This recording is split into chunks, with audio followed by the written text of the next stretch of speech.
So it's not just to do coaching. We need to prove to them that this is generating some tangible benefits. And it's really hard, especially for HR. When you think of HR and you think of measurements in HR, you think of retention rate, but you don't think of, what are you doing to actually improve it? So it improved or it deteriorates, but I don't know why. We think sometimes of salary, but in reality, there are so many other things that we can do to help them improve that. And that was our mission since the beginning. I mean, we want to democratize coaching, but we want to make sure that the companies understand what the effects of it. Hello, everyone, and welcome to the Business of Learning podcast. My guest here today is Daniel Bittner, who is the founder and CEO of Bonum Coaching. Daniel, welcome to the podcast. I'm glad to have you here today. Thank you, Joao. It's a pleasure to be here. Thank you so much. Yeah, let's start off by telling everyone a little bit more about Bonum, what you guys are all about, who you help, and any context that you want to share about the company. Yeah, sure. So we founded Bonum roughly 4 years ago. And the idea when we founded Bonum was to provide executive coaching to people in Latin America. So we had a big focus of Latin America and help people reach a coach, even if they were not part of that, top of the pyramid or executives who can have access to them today. That's awesome. And what made you even want to start that thing? I know that's the idea behind it, but what made the spark of like, oh, here's why I want to execute on Bonum? Yeah, it's an interesting thing that happened to me. I was traveling back and forth between Miami and Venezuela. And at some point, I reached a moment of, I can't continue to do this anymore. So it was either my family or my family and my life or the business. So it was one or the other. So I decided to basically hire a coach for myself and help, seek this help of looking forward. What opportunities do I have that I'm not actually seeing today? And at that time, maybe after my first session, the lockdown of COVID started and I stopped traveling to Venezuela. For me, it was a blessing at the end of the day because I stayed more with my family, but I continued working with my coach, and I realized how important it was to have access to a coach. And the fact that that at that time that I could afford one and I can have these sessions, I thought, what happens with the people in Venezuela? So I'm not traveling there anymore. I'm not helping them anymore. I'm not helping in their development. So it would be great if they can have a coach as well. And since I couldn't find a solution at that time that was able to help them, I said, maybe this is an opportunity, and that's how Bonum was born. That's awesome. And thank you for sharing that. And before we started this recording and when we first had our conversation, you mentioned that, of course, Latin America was a big focus, but you're looking to expand further now. So talk to me a little bit more about the expansion that you're looking to achieve in the US, and maybe a little bit more about who are these people that you're helping? Who are these companies that you guys are helping as well? Okay, awesome. So, in terms of expansion outside Latin America, one particular focus for me is the US Hispanic and Latino market. So I think there's a big opportunity. I think that it's also a population that needs help. And it's hard for minorities it's hard for minorities in the US to grow. So I believe that there's a good opportunity for us to help this group of people. The companies that were working, at the beginning when we started, to be honest with you, we target everything. So I thought, everybody can use a coach. Everyone can have access to a coach. We'll see the benefits.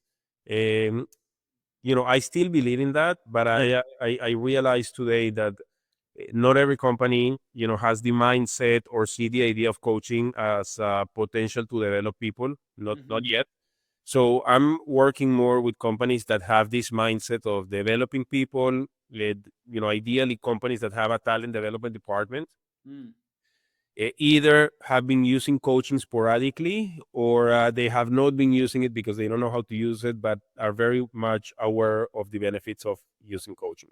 And is there like a specific industry in which you guys really see that excelling and see that happening across the North America? I would say no. I mean, I think we see it everywhere, like in insurance, in banking, in retail, in consumer goods. So I don't think there's a particular industry. What I do see is, large companies mainly, more than, let's say, startups. I see. Interesting. So startups are like in that building phase. They're not really worried about coaching, or they're worried about the right now, as opposed to kind of what the future Yes. can bring. Yes, and I see it myself, with this startup. I mean, we do have all our employees go through a coaching program, so we make sure that they do have access to a coach. But it's hard sometimes for them to manage those priorities, and I think the founders too. Like, I'm in war zone, right, constantly, so I can't think of a coaching program for my employees right now.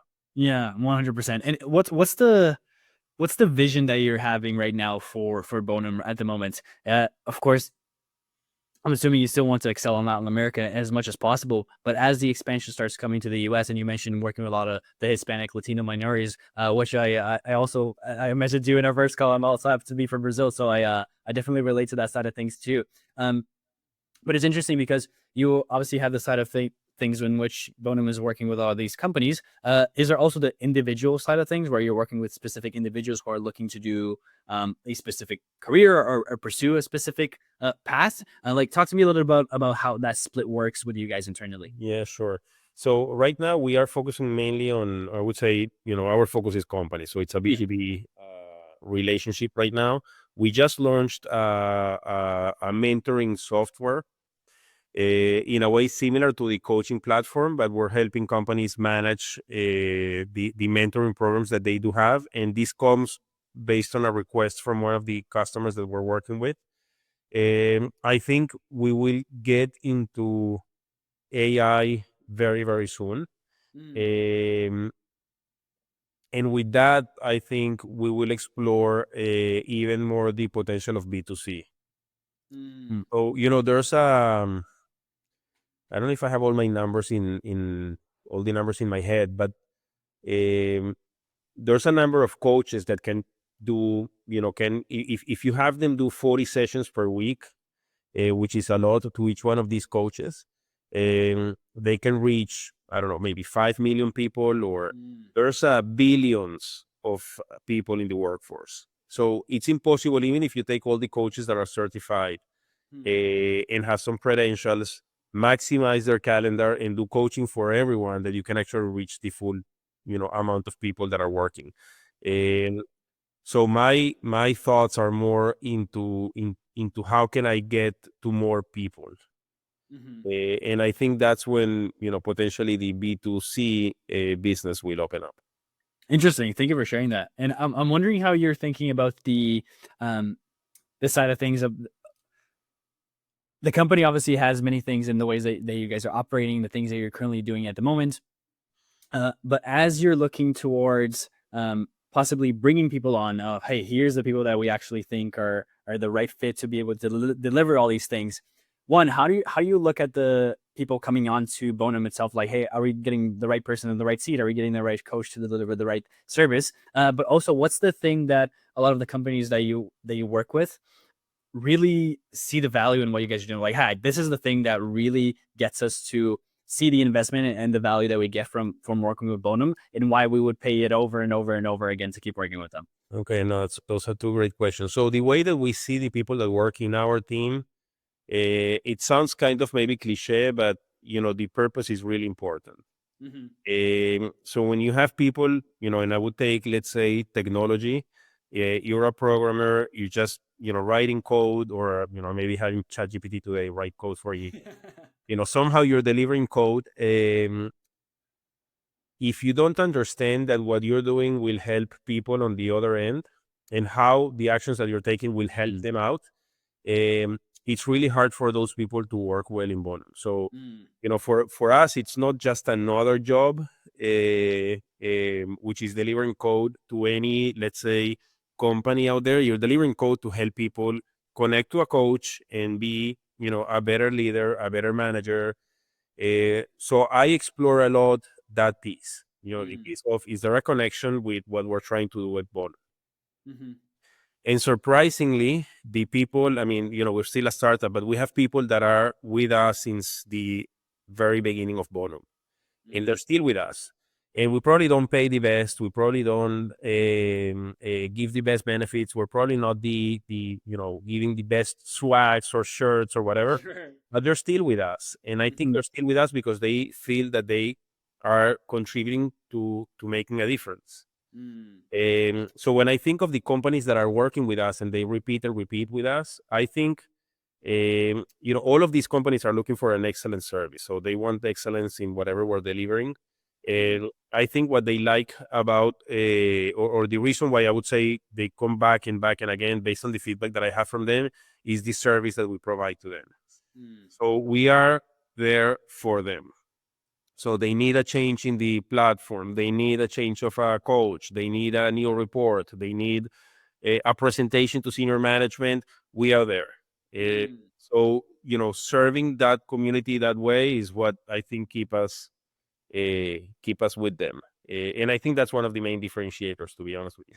That's awesome. And I just wanted to clarify one part of it as well. So it sounds like whenever one, I also just wanted to highlight the fact that the purpose part of things is so important. I think so many people overlook that, and they're like, yeah, purpose, but like go and execute. But like if there's no connection between the vision and the purpose and the actions that are happening and how you care about the people, everything else goes away. So I wanted to just highlight that. So thank you for sharing that.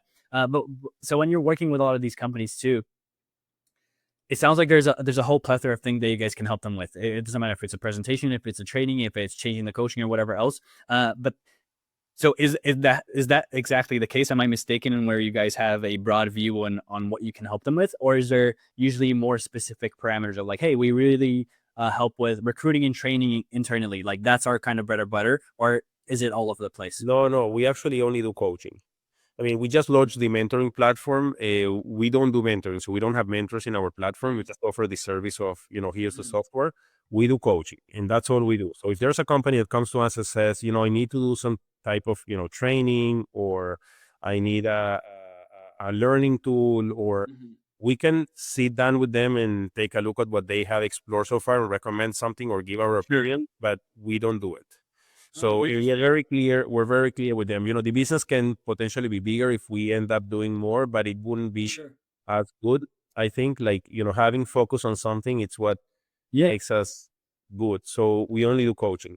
What I'm referring to as service is if the company has a need, or, I have an issue because I see this in my charts, in my graph, that the people are, let's say, improving in communication, but I don't necessarily see it when they are speaking to their teams. So you know what? Let's break that down, break down communication and see how they communicate with their leader, with their peers, and then we can find some differences. So what I'm trying to say is that we are trying to help them understand what we're doing, the effects of what of the actions they're taking, and